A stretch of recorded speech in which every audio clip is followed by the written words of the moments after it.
So, next video natin is all about service. Yung service, as defined at the FIBB Valuable Rules 2021-2022, service an act of putting the ball into play by the right player placed in the service zone. Ang sinasabing service zone, kung i-drawing natin, so ito siya. Ito yung position 1. Nandito yung server. Okay? So, the first 12.1, the first service in a set, as well as the deciding fifth set is executed by the team by the toss.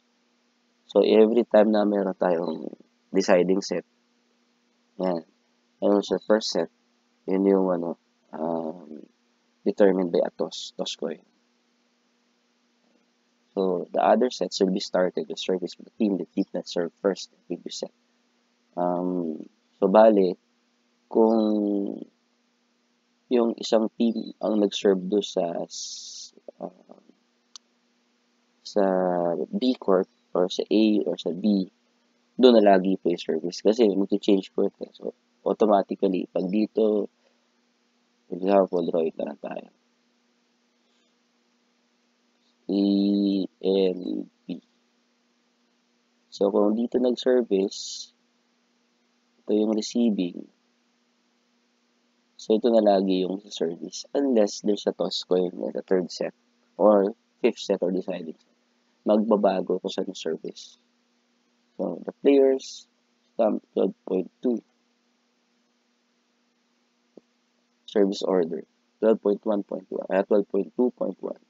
The players must follow the service order recorded in the lineup sheet, also in the R5. So, kung ano yung R5, ano yung lineup sheet, yun po yung service order. Pagka nagkagulo yun, automatically magkakaroon kayo ng point o kalaban because of the service rotation. So, 12.2.2, after the service in the set, a player is to serve is determined as follows. 1.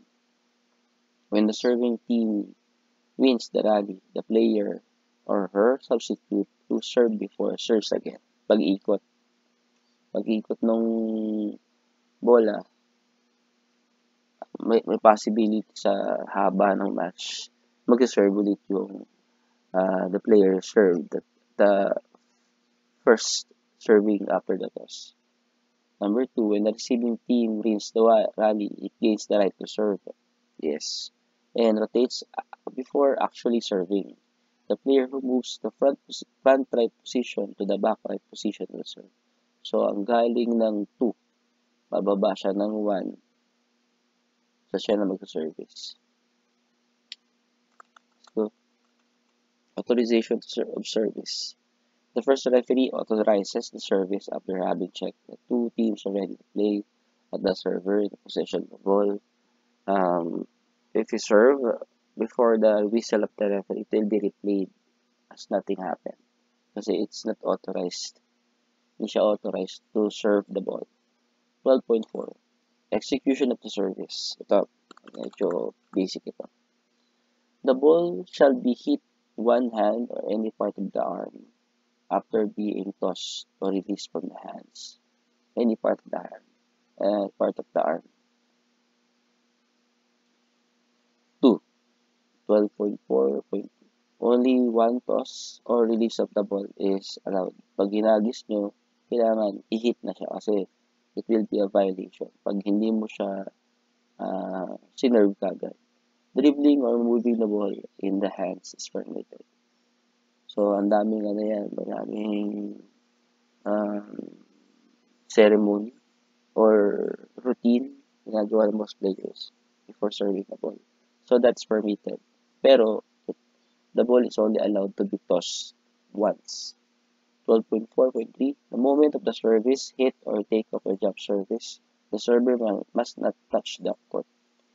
Pwede sila tumalon habang doing the service, basta nasa area sila. Pag touch ng bola, nasa area yung paa, pagka-release ng bola, pwede na sila tumapak sa linya or go inside the playing court. After the hit, And ito lang sinasabi ko nga. After the hit, he may step or land outside the service court or inside the service court. 12.4.4, the server must hit the ball within 8 seconds of the first referee whistles for the service. Pero madalang matawagan ang service fault dito sa 8 seconds. 12.4 F.5, a service executed before the referee's whistle is cancelled and repeated.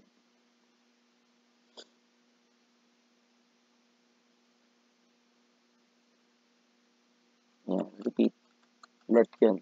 Basta after you serve, wala pang whistle, it will be replayed. Screening. Ano ba ang screening? The players of serving team must not prevent their opponent through individual collective screening from seeing the service hit and flight of the ball. So, bawal siya. Pero, mahirap tawagan to eh. Kasi, wala naman tayo referee sa kabila. Nasa gitna talaga yung referee. Pero, if ever that there's a so big, so wide, pwede siguro. So, din halatang halata talaga. And a player of a group of players serving team makes a screen by waving arms, jumping around, moving sideways during execution of the service, or by standing group in order to both service and flight of the ball are hidden until the ball reaches the vertical plane of set. Should either be visible to the receiving team, it is not screen. Faults made during the service. Yan. Serving faults. Ano ba ang service fault? The following faults lead to change of service when opponent is out of position. The server violates the service order. Mali yung server. Does not execute the service properly. Hindi hinagis tapos sinalo lang ulit.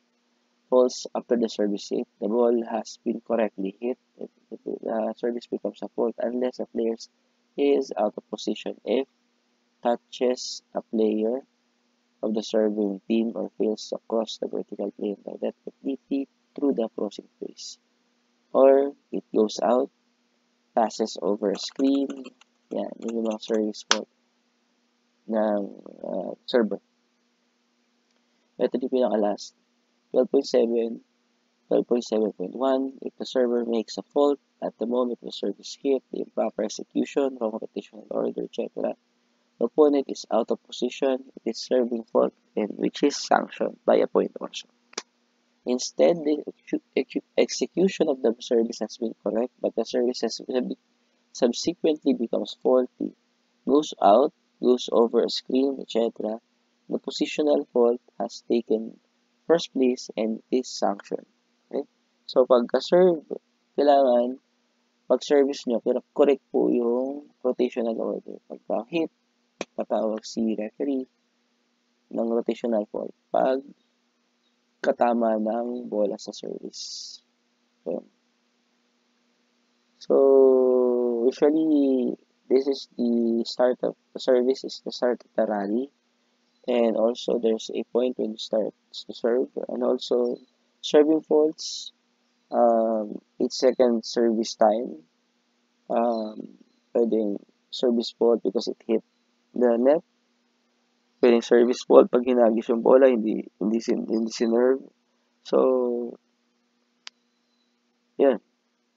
Pag may questions kayo, pwede kayo mag-comment sa comment section, and then, yun.